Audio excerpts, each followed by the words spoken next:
Hello everyone, this is Mr. Sniper here, and we're going to continue reading a new Eilish Jack love story. It's called An Eye for You. I will leave the author's link in the description below. This is full her story, and she asked me to read it. And she's one of the people who actually drew fan art. So please give this person a big round of applause for this story. Anyway, let's get started. I woke up in a dark room. It looked like a basement with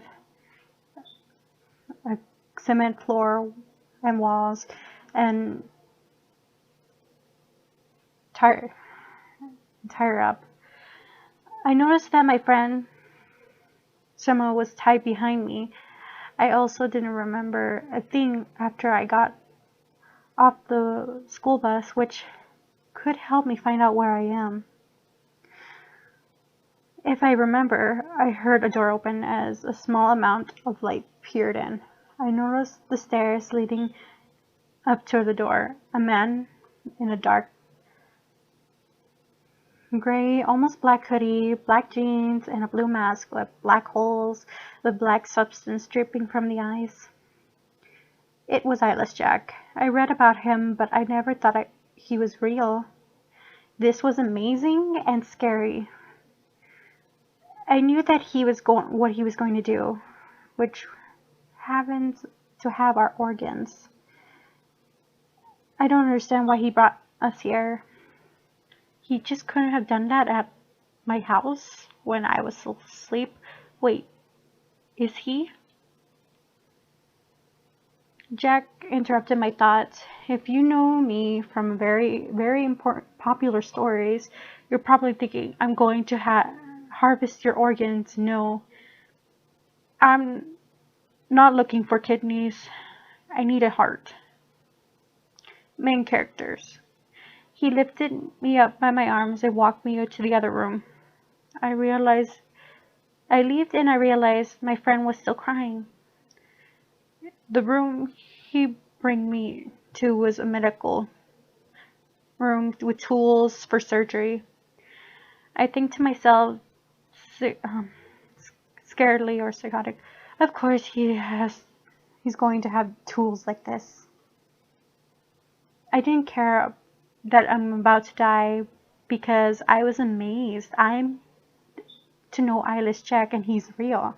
I was a big fan. I had a little crush on him until now. Now I don't know what to do. After a while looking around for his tools, he let me go. So the next thing I can do was run completely home and completely forgot about my friend that I had left until the next day. But I couldn't tell anyone what really happened. They would think I'm crazy. So I decided to keep my mouth shut about it. I also couldn't get the thought of Eilish Jack out of my mind, but instead of fearing him, it was more of love. No, I can't love him. He's a killer. But I couldn't understand. I can't, or I should know about things like that. Oh, this was so confusing. I need a break from this. When I heard my friend Angela scream my name, and when I turned around, she jumped on me and asked, "Why are you so excited to see me? I thought you were dead because I didn't answer my phone. I almost died." I told her my phone died, which wasn't a lie. It did die halfway home. The rest of the day was normal except the feeling that someone was watching me. Besides my knowledge of the creepypasta, it was probably Eilish Jack. Why was I chosen for this horror story setting? Why did I stay out so late? Why did he let me go? So many questions, but very little answers. Why couldn't I just be a normal girl and have normal friends and normal mom? Being normal is hard every time. I tried. I make things worse. Later, I got home and turned on the TV and watched, which was on the news. I was about to change the channel when I saw Sama on there, so I kept it in reminding that I left her with Eilish Jack. I thought that maybe they would have found her and she would still be missing. I wonder if they found her. I hope so soon. I changed into my pajamas and curled up into my bed. Just when I was about to fall asleep, I heard my window open, only to see Eyeless Jack crawl through it. I sat up on my bed and asked, "What the fuck are you doing in my room?" "Are you back for—" He interrupted. "No." Before he said anything else, I said, "Are you here to kill me?" No. I interrupted again. "Are you stalking me?" "What are the reasons would I have to do that?" I knew it. "You're a stalker." His voice got shaky. "No, I'm not." I put my hand over his mouth and so he should. Shh! Someone might hear you. Wait, why am I trying to protect him? He might be planning on killing me. Then he moved my hand away from his mask while saying, "You realize that won't cover my mouth or shut my mouth from my noise up like that? That's a mask?" "I know," I replied. Then why I was interrupted by him. Because I wasn't thinking. I was shaking my head. "You should have told me. Why are you here?" "Does that matter? Aren't you scared?" "I don't get scared easily," I replied, annoyed that he hasn't told me why he was here. "Fine. I came here to see you." "Ah, I knew it. You were stalking me," I said proudly. "No, that's not it." "Not what it is," he asked nervously. I crossed my arm. "Fine. Then what do you call it?" Um, uh, that's what I thought. Now tell me, why are you stalking me?" He opened his mouth about to say something. Before he said a word, I said, "Does it have to do anything why you let me go?" I could hear anger in his voice. "I answer the questions if you stop interrupting me." "I'm sorry." "I was making sure that you didn't call the cops," he said, more relaxed tone. "Is that so? Well, I didn't. I don't even know what to tell them." "Now, that is all you want to do?" I said, getting annoyed. "Yes," he said. It sounded like that wasn't all he wanted. It sounded like he was here for another reason. Maybe he could love me? No, I read too many fan fictions. "Okay, you can leave," I said, trying not to show how I felt.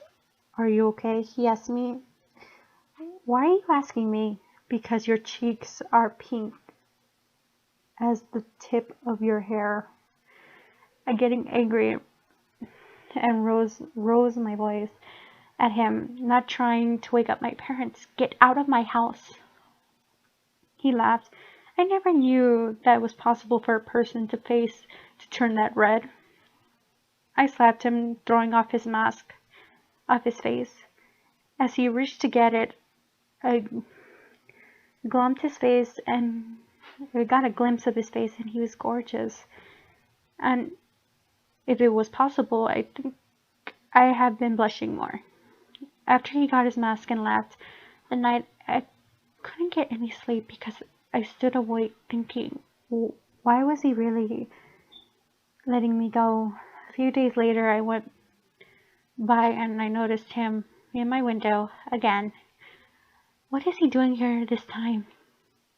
As soon as he noticed that I saw him, he hid. I came over to the window and opened it and asked him, "What are you doing here?" As I already told you, I didn't call the cops. "I know," he replied, and he wasn't worried about me. Then why would he be okay? Okay, then why? I felt my heart beat in my chest. This didn't happen last time. Why? I heard him reply, well, he gulped, "I think I like you." I started to have these funny feelings in my chest. He jumped away from my window. I wondered to myself, what was that? Damn it, I didn't get to tell him how I felt. I went to my bed with an endless amount of thoughts. The next night I saw him again, but I didn't do anything this time because I didn't know what to do. I didn't want him to go away. I closed my eyes tightly as he tried to sneak around. I heard him sit on my desk chair. I wanted to tell him that I love him too, but I didn't want him running away. I eventually fell back to sleep. The next day I wrote him a note and placed it on my desk with his name on it in a big letters, so he knew it's for him. In the letter, I told him how I felt and apologized for being rude before. That night he did not return. I woke up to find the letter untouched. I don't want my parents to find it, so I hid it where I know they wouldn't find it. When I got home, I put it hoping that he will find it this time. At night, I didn't hear him, but the letter was gone. I got up so excited that he must have read it. On my way to the bus, I got pulled into the woods. The next thing I knew, or no, I could feel the cold, rough lips against mine. I managed to push away, realize it was Jack. I yelled at him, "What the fuck, Jack?" "So the letter was a lie?" he replied. "What? No. You just don't do that to someone. Why aren't we dating?" He gives me a questioning look. Then I realize he doesn't even know how innocent you're reacting with others. So I asked him, "You haven't ever been on a date with someone?" He replied, looking down, "No." I took his hand into mine and I told him that it was nothing to be ashamed of. "I love you."